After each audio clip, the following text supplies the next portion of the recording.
안녕하세요. 토요미스테리 디바제시카입니다.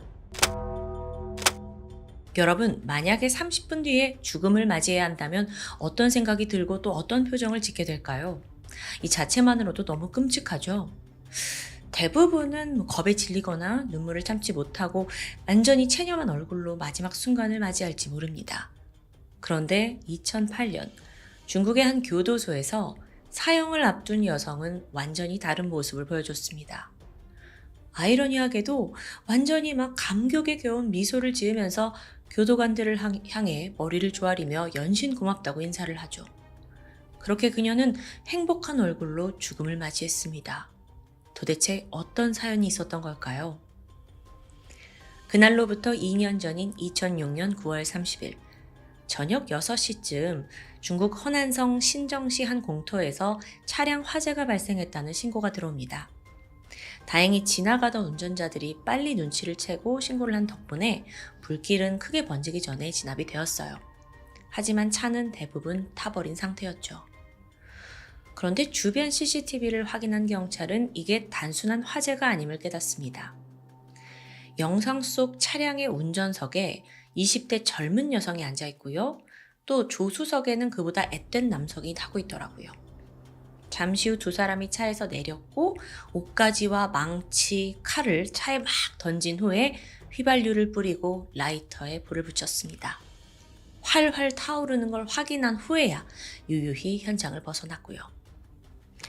실제로 차에는 그들이 남긴 칼, 망치와 함께 새카맣게 타버린 남성의 시신이 있었습니다. 이거 누가 봐도 살인의 증거를 없애기 위해 의도적으로 방화를 일으킨 거죠. 신속히 부검을 해본 결과 피해자는 둔기에 맞아 두개골이 함몰되어 있었습니다. 뿐만 아니라 목과 심장, 복부에 수많은 자상이 있는데 특히나 목은 거의 잘려나갈 정도로 깊은 상처가 남아 있었죠. 결정적인 사인은 심장에 찔린 상흔이었고요. 불에 탄 지갑 안에서 그의 신분증이 발견되면서 신원은 빠르게 확인됩니다. 누구였냐? 피해자는 43살의 팡웨이 자오라는 남성이었어요. 알고 보니 그는 하버드와 콜롬비아 의대를 졸업한 엄청난 엘리트 외과 의사입니다. 사건 당시에는 정저우 대학병원 교수로 재직 중이고요. 이분 이름이 좀 길다 보니까 제가 자꾸 실수할 것 같아서 별칭 자오로 부르려 합니다. 경찰이 주변 현장을 면밀히 수색해 보니까 현금이 들어있던 지갑, 가방 다 그대로예요. 금전적인 목적은 아니었다는 건데 그럼 머리를 막 가격하고 그렇게 수많은 자상을 남긴 이 오버킬을 토대로 분노와 원한에 의한 보복 살인을 추정해 볼 수 있습니다. 피해자의 신상을 좀 살펴보니까 2년 전에 아내와 이혼을 했어요. 그리고 이혼 사유가 불성실한 결혼 생활과 반복된 외도였죠. 어찌 보면 이게 강력한 살해 동기가 될 수 있거든요. 왜냐하면 남편이 계속 바람을 폈다는 거니까요.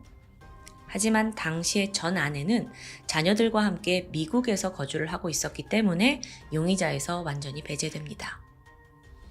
다음으로 경찰은 그의 직업에 주목했습니다. 병원 교수이면서 동시에 그는 인사부장으로 일을 했거든요. 인사부장이 뭐예요? 직원들의 승진, 해고, 또 급여 인상을 결정하는 중요한 자리잖아요. 또 그렇다면 동시에 직장에서 원한을 살 수 있는 위치기도 하고요. 그래서 경찰은 좀 더 병원을 중심으로 수사를 진행하는데요.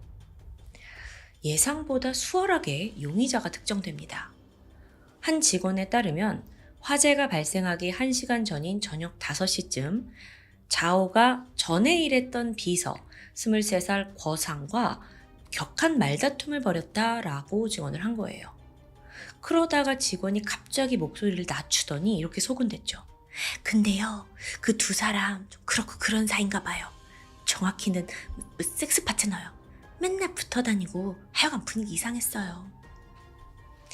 즉각 전 비서였다는 거상이 유력한 용의자로 지목되고 추적이 시작됩니다. 도주 가능성이 높기 때문에 허난성 전역의 경찰서 또 기차역에 사진이 쫘라락 다 배포가 됐어요.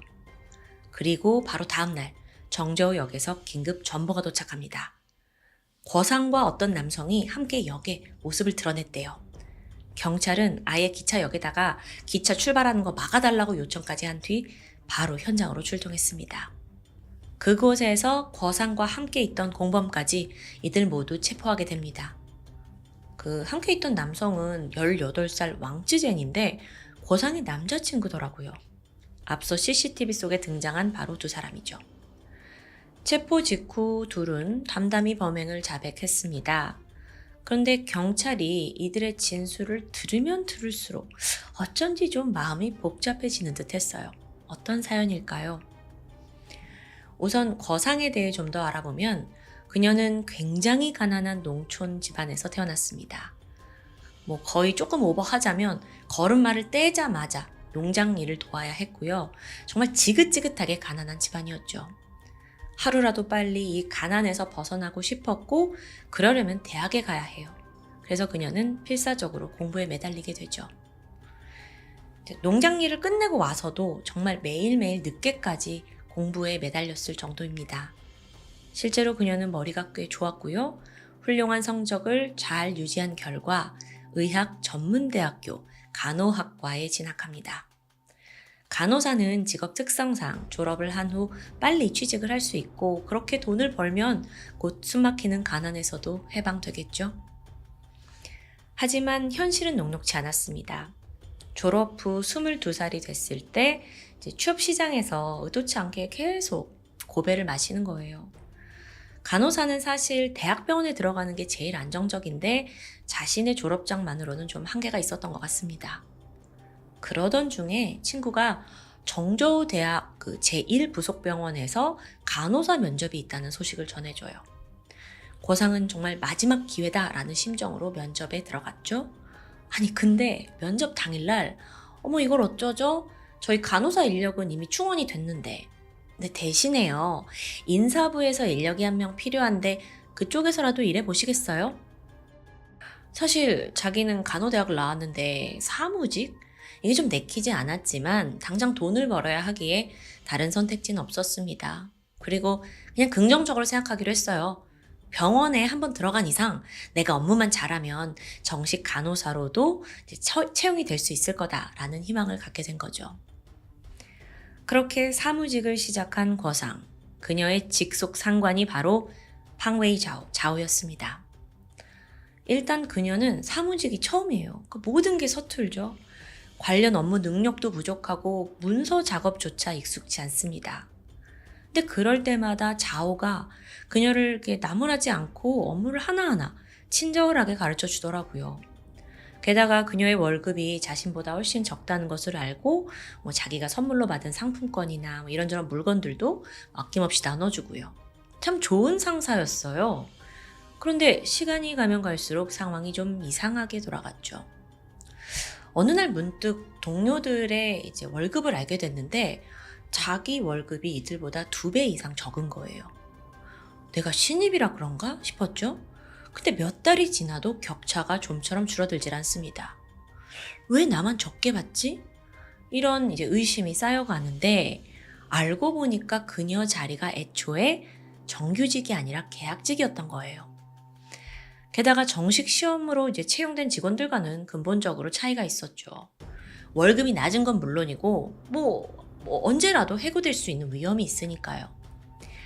그래서 이때부터 그녀가 하루빨리 정규직이 돼야겠다라고 생각을 하고 방법을 찾기 시작합니다. 기본적으로 이 병원에서 시행하는 자체 시험, 면접을 통과해야 해요. 근데 그거보다 더 빠른 방법도 있었죠. 부서 내부 전환이라는 게 있잖아요. 정규직 갈 수 있는 거예요, 이렇게 하면. 그리고 이 권한은 인사부장인 상관 자오에게 있었습니다. 거상은 그에게 여러 차례 자기 정규직 전환을 좀 도와달라고 요청해요. 평소에 잘 챙겨주던 친절한 상사라 흔쾌히 도와주리라 믿었죠. 하지만 그녀의 약점을 알게 된 후 그의 태도가 조금씩 달라졌습니다. 거상, 오늘 퇴근하고 둘이서 술 한잔 어때? 주말에 뭐해? 같이 시간 좀 보내면 어떨까? 영리한 거상은 단번에 그의 의도를 알아채요. 가벼운 섹스 파트너를 원하는 거죠.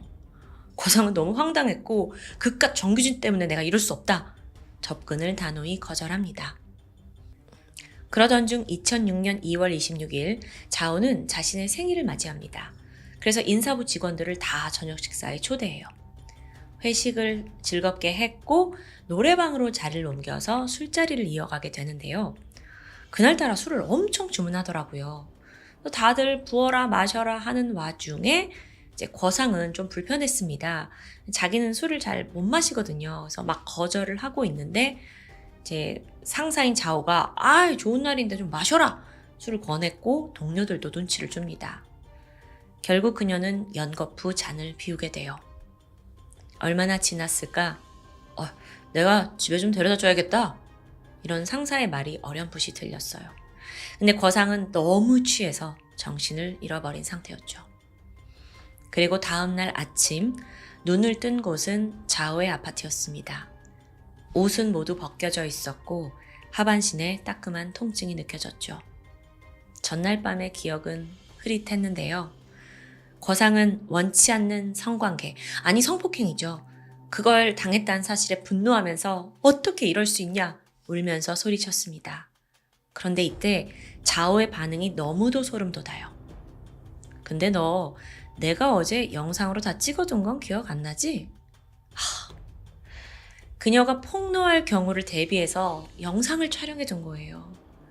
그의 눈빛은 너무도 교활했습니다. 그러면서 너 내 말만 잘 들으면 정규직 전환? 그건 내가 도와줄게.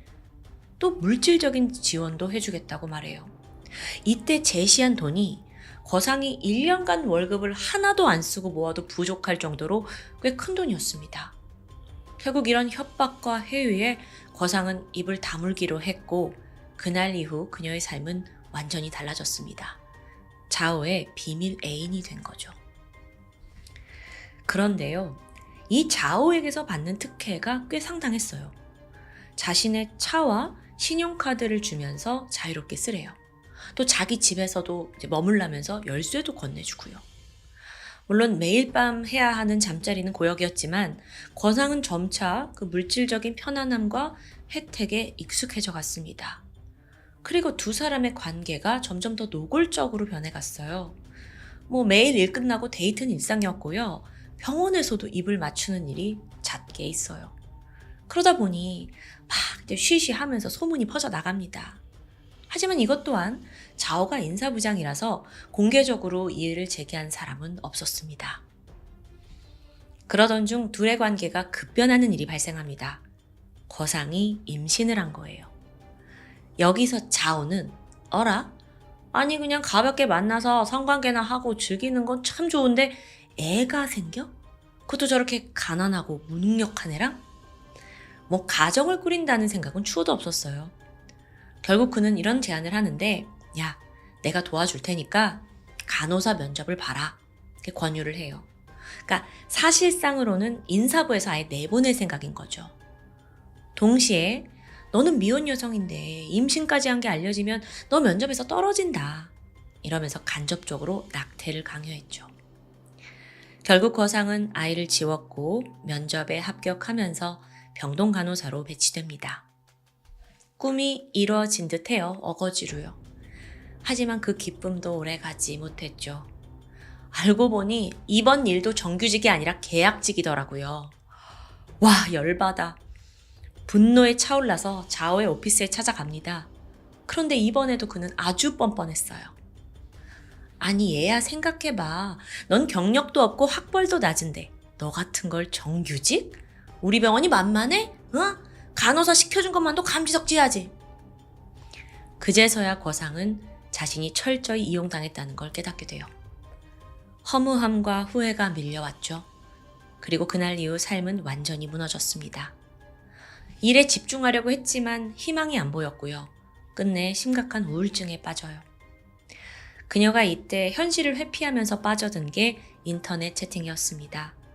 그나마 얼굴도 모르는 사람들한테 자기 힘든 이야기를 털어놓으면 조금 위안이 되는 것 같았거든요. 그리고 이때 만난 게 18살 앞서 등장한 왕치젠이었습니다. 왕치젠도 어려서부터 좀 부모의 사랑을 받지 못하고 정서적인 고립을 느끼면서 살아왔어요. 그렇다 보니 좀 감정 표현에 서툴고 또 내성적이었고요. 다소 극단적인 성향도 있었죠. 그에게 거상은 처음으로 따뜻한 관심을 보여준 사람이었습니다. 점차 그녀에게 맹목적으로 빠져들더니 어느새 오프라인 만남으로 발전했죠. 한편 거상은 그동안 자기 몸만 원했던 이 교활한 전남친과 너무 다르게 이렇게 순수하고 아낌없는 애정을 자기한테 쏟는 왕치젠에게 사랑을 느끼게 돼요. 그렇게 두 사람은 연인이 되었고요. 거의 매일같이 시간을 같이 보냈다고 해요. 동시에 병원에서의 일상은 더 힘들어졌죠. 좌우와의 관계가 틀어졌고요. 직원들 사이에서는 낙하산이란 소문이 났고요. 거상은 또 냉대, 홀대를 막 참으면서 어떻게 할까 하던 와중인데 세상에나 아무런 예고 없이 거상은 병원에서 해고됩니다. 이게 뭐 비정규직이니까 그냥 가능했던 거예요.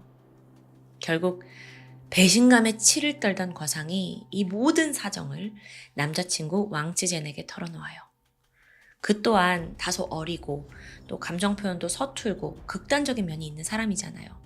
같이 막 분노를 하면서 끝내 두 사람이 복수를 결심하게 된 거예요. 구체적인 살인 계획까지 세우기 시작했죠. 9월 30일 오후 4시입니다. 거상은 자오에게 전화를 해서 지금 당장 나를 만나주지 않으면 모든 걸 폭로하겠다고 그를 협박합니다. 하지만 자오는 코웃음을 치면서 전화를 그냥 끊어버려요. 그러자 몇 분 뒤 거상이 병원으로 들이닥쳤습니다. 병원 로비에서 큰 소리로 자오 이 나쁜 새끼 나와! 고래고래 소리를 질렀죠. 자오는 와, 이 여자 완전 돌았네 하면서 일단 나갔고 달래가지고 밖으로 내보내요. 이때 거상은 계획해둔 대로 행동합니다. 우리 이야기할 게 좀 많지? 잠깐 차에 타. 내가 당신 차 운전할 테니까 당신은 옆에 타고 나한테 무슨 짓 할지 모르니까 내 사촌 동생도 같이 탈 거야.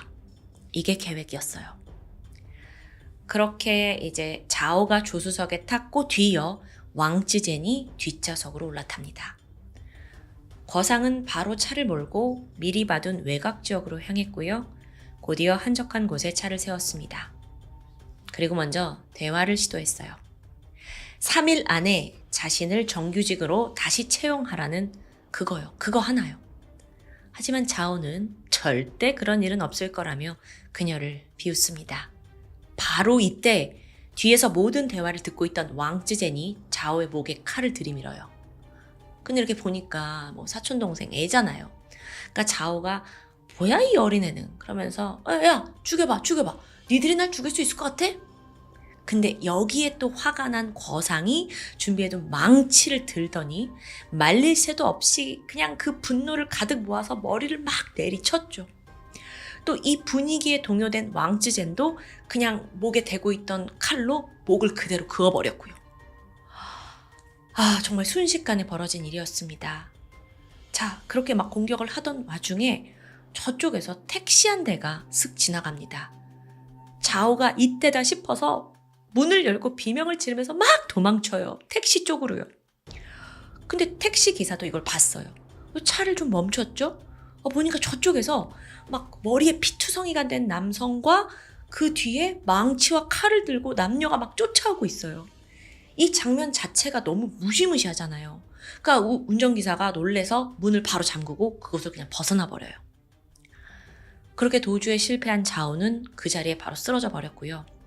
거상과 남친이 그를 질질 끌고 다시 차로 데려갑니다.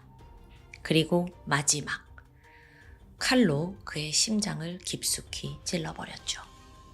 그렇게 증오하던 그 남자를 죽이는 순간 거상은 어떤 기분이 들었을까요? 체포 후에 그녀는 모든 책임을 자신에게 돌렸습니다. 왕쯔젠은 그냥 자기한테 속아 넘어간 거다. 아무것도 모르고 나 때문에 이 범행에 같이 한 거다 라면서 나한테만 처벌을 내려달라고 간청했습니다. 하지만 이유를 불문하고 두 사람이 공모해서 계획적인 살인을 저지른 건 변하지 않잖아요. 1심과 2심 재판부 모두 두 사람에게 사형을 선고합니다. 하지만 거상은 나는 죽어도 좋으니 제발 왕쯔젠은 살려달라고 수백 번 외쳐요. 항소하고 청원서 쓰고. 하지만 소리 없는 메아리일 뿐이었습니다. 2008년 사형 집행 당일이었습니다. 그때까지도 거상의 마지막 소원은 왕쯔젠한테 제발 선처를 베풀어 달라 계속적으로 호소했어요. 그런데 여기서 정말 기적 같은 일이 벌어집니다. 거상의 사형이 집행되기 30분 전에 갑자기 왕쯔젠의 형이 감형됐다는 소식이 들려온 거예요. 이게 어떤 소식이었냐면은 항소심에서 사형 집행 2년 유예 판결을 받은 겁니다. 이게 뭐냐면 중국에서만 시행이 되는데 초범일 경우에만 한해서 일정 기간 동안 모범적인 수감 생활을 하면 사형수일지라도 무기징역으로 감형을 해준다라는 거예요. 그러니까 왕쯔젠이 아무래도 18살이었고 또 초범이라는 점이 참작된 거죠. 이 소식을 들은 거상은 왕쯔젠이 목숨만은 건졌다는 그 사실에 안도의 눈물을 흘렸습니다. 그리고 30분 후 처형대로 올라갔죠. 그녀가 마지막에 지은 그 웃음의 의미를 이제 아시겠죠. 그녀는 그렇게 사형을 맞이하게 됩니다. 사건이 발생한 지 19년이 지난 지금도 중국에서 거상에 대한 평가는 좀 엇갈립니다. 일부 사람들은 나도 직장에서 저런 억울한 경험이 있다면서 그녀를 안타깝게 여겨요. 반면에 성폭행을 당했다는 것 그 자체, 그게 거상의 진술에 의존하고 있기 때문에 진실 여부에 의문을 제기한 사람도 있습니다. 게다가 이게 병원 진단을 받지 않아서 증거가 없어요. 또한 두 사람의 문자 내역에서도 약간의 그 스폰을 암시하는 내용이 있었거든요. 그것도 이제 걸리는 문제고요. 심지어 임신을 했거나 낙태를 했다라는 그것에 대한 의료 기록도 없습니다. 근데 사실상 이제 피해자와 가해자 모두 세상에 없기 때문에 확인할 방법은 없습니다. 오늘 사건에 대한 제 생각을, 제 개인적인 생각을 물으신다면 첫 시작은 성폭행이었을 수 있습니다. 하지만 거상은 그가 주는 돈과 혜택, 그리고 정규직 전환이라는 대가를 바랬고 관계를 이어갔어요. 그것 자체가 잘못된 판단 아니었을까요? 그리고 그녀에게는 몇 번이나 그걸 뿌리칠 기회가 있었다고 생각합니다. 지금까지 토요미스테리 디바제시카였습니다. 안녕하세요. 토요미스테리 디바제시카입니다. 2020년 11월 2일 낮 3시 30분 중국 충칭에 있는 한 고층 아파트에서 한낮에 쿵 하고 난데없이 큰 소리가 들려왔습니다. 심상치가 않아요. 그래서 놀란 주민들이 하나둘 창문을 열어보기 시작했죠. 그래서 밑을 보니까 근처를 지나가던 행인들까지 웅성거리며 모여듭니다. 그렇게 확인된 현장은 너무도 참혹했어요. 아파트 화단 바닥에 2살짜리 여자아이와 1살 남자아이가 쓰러져 있는 겁니다. 이들은 무려 15층 높이의 아파트에서 이 바닥으로 추락해버린 겁니다.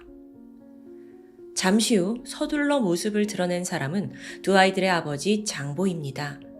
바닥에 주저앉아서 오열하면서 믿기 힘든 현실을 부정하는 듯 했죠. 아버지가 설명하길 자기가 잠깐 낮잠에 든 사이에 두 아이가 실수로 추락을 한 것 같다며 크게 자책을 해요. 당시 그의 모습은 경찰이 오기 전에 시민들에 의해서 촬영이 되었습니다. 이 아버지가 잠옷 차림 그대로 심지어 신발도 신지 못하고 맨발로 계단을 달려내려왔더라고요. 막 울부짖으면서 이 아이들을 향해 달려가는데 이때 옆에 있던 이웃들이 혹시 아이들이 더 다칠까봐 그를 저지하고 있었습니다. 구조대가 도착합니다. 하지만 한 아이는 현장에서 즉사 판정을 받았고요. 천만다행으로 다른 아이는 아직 숨이 붙어 있었어요. 아버지가 아이 끌어안고 구급차에 올랐죠. 하지만 그 아이마저 병원에 도착해선 숨을 거두고 맙니다. 뒤늦게 사고 소식을 듣고 정신없이 친엄마 천메이린이 달려왔습니다. 두 아이가 죽었다라는 이 말도 안 되는 소식을 듣고서 망연자실했어요. 아니, 한 명도 아니라 두 아이 모두를 잃었으니까요. 사실 이들 부부는요, 최근 이혼을 했습니다. 그중에 큰딸은 엄마가 데려갔고 둘째 아들은 6살이 될 때까지 남편이 키우기로 되어 있었어요. 이혼한 후에 엄마는 보란듯이 내가 아이들을 잘 키우겠다고 다짐했고요. 새로운 삶을 시작할 준비를 막 마친 상태였죠. 그러던 차에 전 남편 장보가 아이들을 데리고 놀러 가고 싶대요. 그렇게 제안을 해서 정말 잠시 맡겼을 뿐인데 이런 일이 벌어진 겁니다. 두 아이를 그렇게 잃고 엄마 천메이리는 전 남편이 너무나 원망스러웠어요. 근데 병원에서 마주한 장보의 태도가 다소 어이가 없습니다. 비록 이게 사고긴 했지만 오히려 그 책임을 좀 회피하는 모습을 보였기 때문이에요. 예를 들어서 아니 나는 자고 있었다. 애들이 창가에 올라가서 놀 줄, 그리고 추락할 줄 내가 어떻게 알았겠느냐. 변명만 하는 거죠. 엄마는 천불이 났고 결국 경찰에 신고하기에 이릅니다. 아버지 장보는 경찰에서 역시 같은 진술을 해요. 졸고 있었는데 깨어보니 아이들이 사라졌다고요. 하지만요, 집안을 샅샅이 둘러본 경찰은 좀 이상하다는 생각이 들었습니다. 일단 큰아이는 겨우 만 2살이에요. 작은 아이도 만 1살밖에 되지 않았고요. 즉 이제 막 아장아장 걸음마를 떼는 정도의 아이들이거든요. 근데 정작 얘들이 올라간 창문 난간은 성인의 허리, 그러니까 약 1m 높이에 위치해 있습니다. 그렇게 작고 어린 아이들이 정말 스스로 이 창문을 타고 넘어갔다? 더 조사해보니까 창문턱에 아이들의 발자국이나 지문도 남아있지 않습니다. 즉각 의심의 눈초리는 사건 당시 유일하게 현장에 있던 장보에게 향했어요. 그러자 이런 분위기를 감지했는지 장보가 눈물까지 글썽이면서 아니 내가 왜 목숨보다 귀중한 내 자식들을 해치겠냐 라면서 억울함을 호소합니다. 그래도 여전히 전 천메이리는 그를 강하게 의심하고 있었습니다. 여기서 좀 의문이 생기죠. 그녀는 왜 친아빠를 살인자로 지목하고 있는 걸까요? 여기서 잠시 두 사람에 대해 알아보면 과거 천메이리는 회사를 다니던 중에 우연히 장보와 만나서 알게 됩니다. 근데 이 두 사람의 가정 환경이 매우 달라요. 천메이리는 유복한 도시 집안 출신인데 장보는 그와 반대로 외딴 산골 마을에서 태어나 학업도 제대로 마치지 못했거든요. 사실 그는 천메이린 집안이 굉장히 좋다라는 정보를 미리 입수했고 이후에 열성적으로 그녀를 쫓아다녔어요. 그 구애에 결국 여자가 마음을 뺏긴 거고요. 당연히 부모님은 두 사람의 결혼을 반대했죠. 그러다 덜컥 임신을 하게 되면서 2017년 8월 둘은 혼인신고를 하게 됩니다. 그리고 2018년 3월에 큰딸을 낳았고 그로부터 1년도 지나지 않아 2019년 1월에 둘째 아들이 태어납니다. 한편 그렇게 어렵게 결혼에 성공한 장보는 그 조금 유복한 처가댁의 지원으로 작은 사업을 시작하게 돼요. 근데 운영을 잘하진 못했던 것 같아요. 돈이 부족하다면서 점점 요구가 많아졌고 거기에 처가댁도 지쳐갔죠. 그러다 장보가 본색을 드러냅니다. 대뜸 이혼을 한다는 거예요. 물론 여기에 진짜 이유는 따로 있었고요. 그의 눈앞에 지금의 아내보다 훨씬 더 돈이 많은 또 다른 부자 여성이 나타났기 때문이었습니다. 그녀의 이름은 예청천. 평소 SNS에다가 자기의 일상을 잘 공유하는 나름의 좀 소규모 인플루언서인데요. 얼굴도 예쁘고 또 막 부자인 거 공유하면서 자랑하고 많은 팔로워를 얻게 됐죠. 장보도 사실 SNS를 통해서 그녀를 알게 된 건데요. 적극적으로 자기가 막 예청천한테 댓글 달고 어필했고 어느덧 시간이 지나 DM을 주고받는 사이로 발전합니다. 그렇게 둘이 서서히 가까워지고 있었어요. 한편 아내 천메이리는 남편이 이혼을 요구한 후 쭉 친정에서 생활하고 있었습니다. 근데 그러면서도 꾸준히 남편을 종종 만나서 다시 한번 생각해봐라. 이혼만큼은 하지 말자. 이제 막 태어난 아이들이 있지 않냐. 하지만 그때마다 돌아오는 건 악담이었습니다. 장보가 뭐라고 하냐면 난 너한테 너무 질렸다. 더 이상 1분 1초 보내는 게 난 아까울 정도야. 너가 너무 징그러워. 그냥 제발 내 인생에서 꺼져. 너무도 냉혹하게 그녀를 밀어냈죠. 그 사이에 장보는 예청천과 결국 사귀는 사이로 발전합니다. 그런데 문제가 있죠. 예청천은 그가 유부남인 걸 몰랐던 거예요. 비밀은 머지않아 탄로가 났고 장보는 사실 끝까지 이 결혼 사실을 숨기려고 했거든요. 근데 지금 이혼을 막 하려는 중이잖아요. 그러니까 이혼만 하면 다시 예청천과 결혼을 하는데 뭐 문제없게 골인할 수 있을 거라 생각했던 거예요.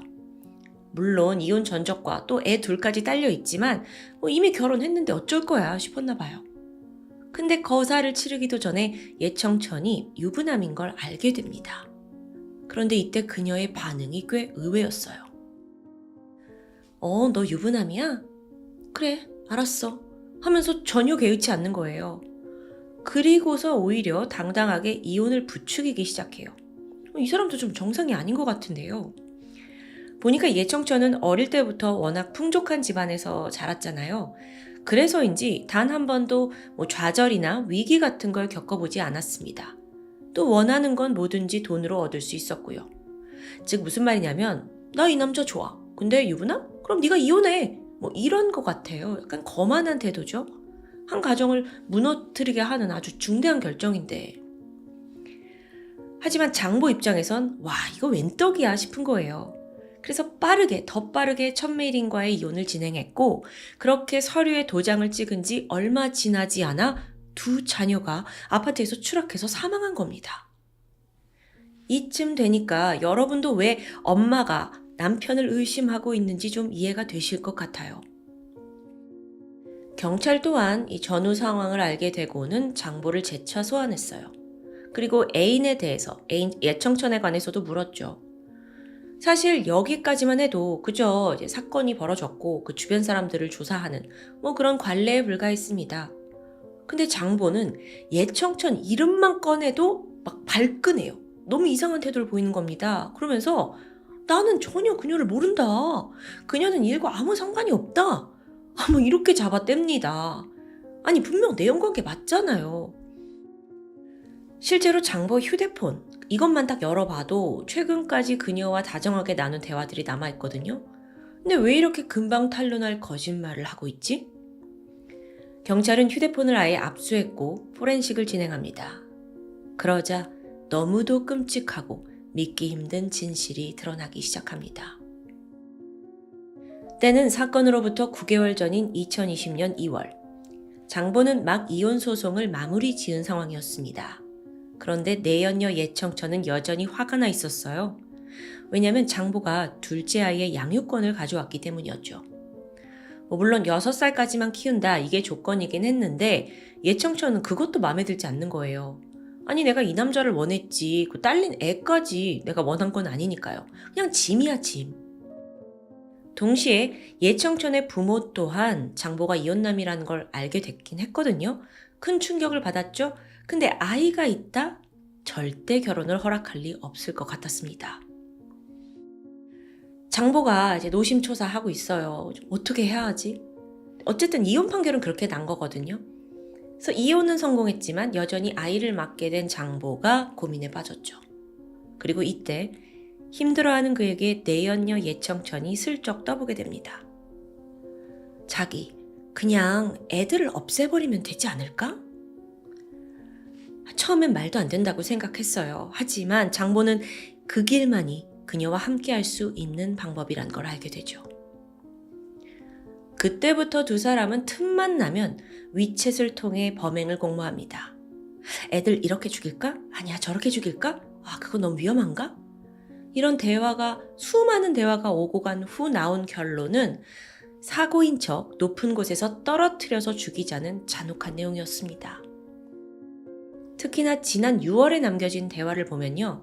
예청천이 장보를 막 더욱더 부추기고 있어요. 언제 죽일 거냐? 빨리 마음을 먹어라. 근데 이 남자가 망설이니까 그녀는 결국 너 이럴 거면 우리 관계 다 정리해. 나 너랑 헤어질 거야. 초강수를 두게 되죠. 3개월 정도 지나고 9월 중순에 장보가 부자 여자 놓치기 싫잖아요. 다시 연락을 하면서 둘은 재결합하게 되는데 여전히 두 아이를 살해할 계획은 유효했죠. 그렇게 10월 25일 D-Day가 되었습니다. 장보는 전처 천메일인에게 연락을 해요. 그러면서 내가 큰딸한테 오랜만에 옷 좀 사주려고 큰딸만 지금 엄마가 데리고 있잖아요. 큰딸을 집으로 데려오게 만든 거예요. 그렇게 엄마랑 딸이 왔죠? 근데 예상과 달리 친엄마 천메일인이 집에 가지 않더라고요. 계속 딸과 함께 여기 머무는 거예요. 당황한 장보는 내연녀한테 막 빠르게 위챗을 보냅니다. 이거 어떡하지? 제가 안 가는데? 그리고 이때 예청천이 그러면 딸만 하룻밤 자고 가라고, 너는 집에 가라고 그렇게 시켜.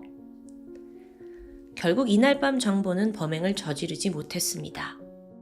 하지만 내연녀와 그는 포기하지 않았죠.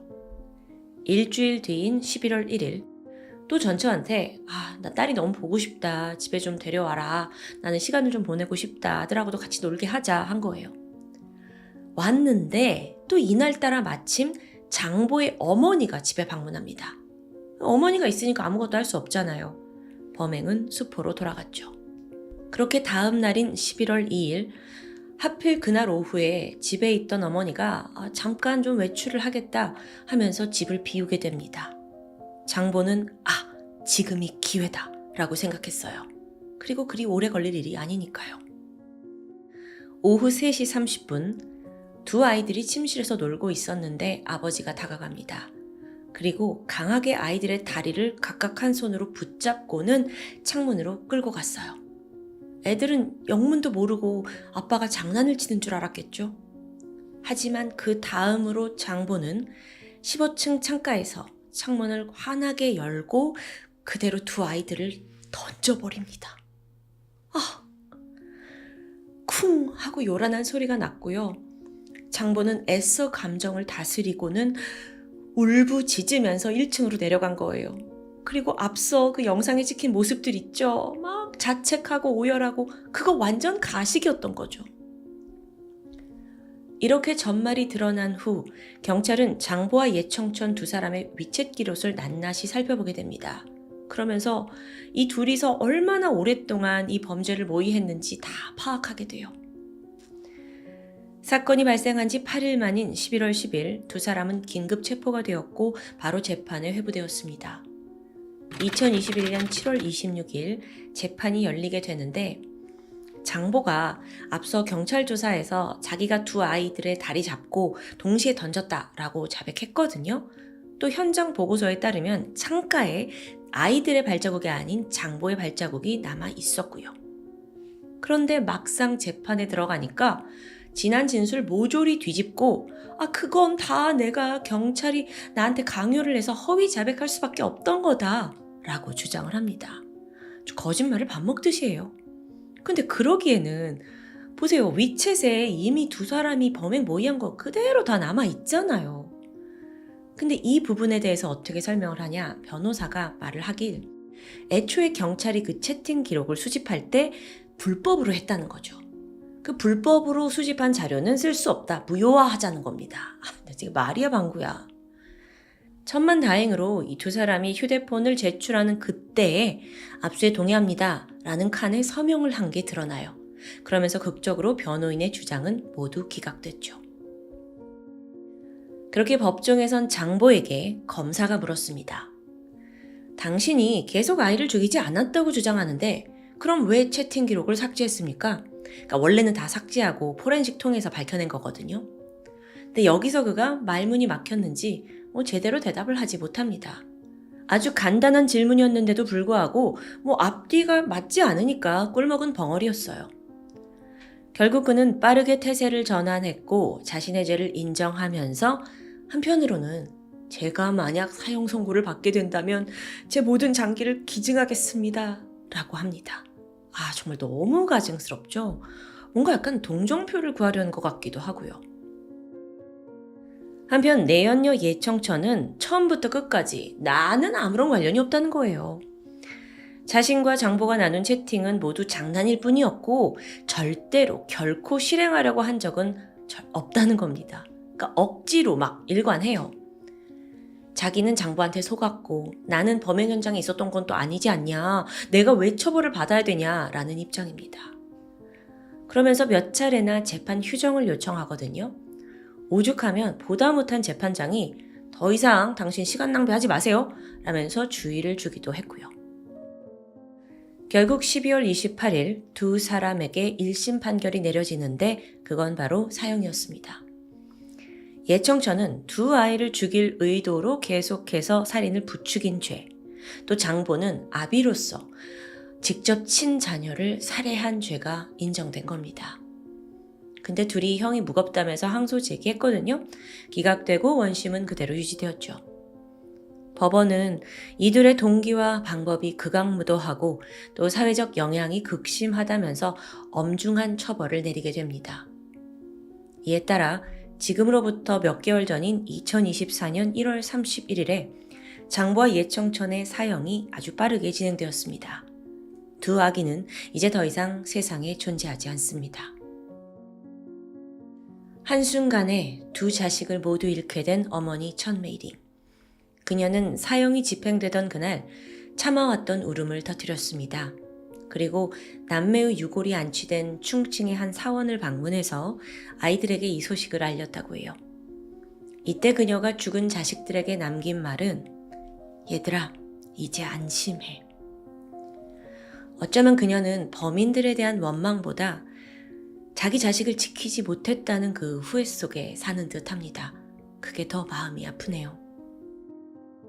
친아버지의 눈먼 욕망과 내연녀의 부추김에 너무도 허무하게 세상을 떠난 두 아이들. 현재 있는 그곳에서나마 고통 없이 평안한 안식을 취할 수 있길 바라고 있습니다. 지금까지 토요미스테리 디바제시카였습니다.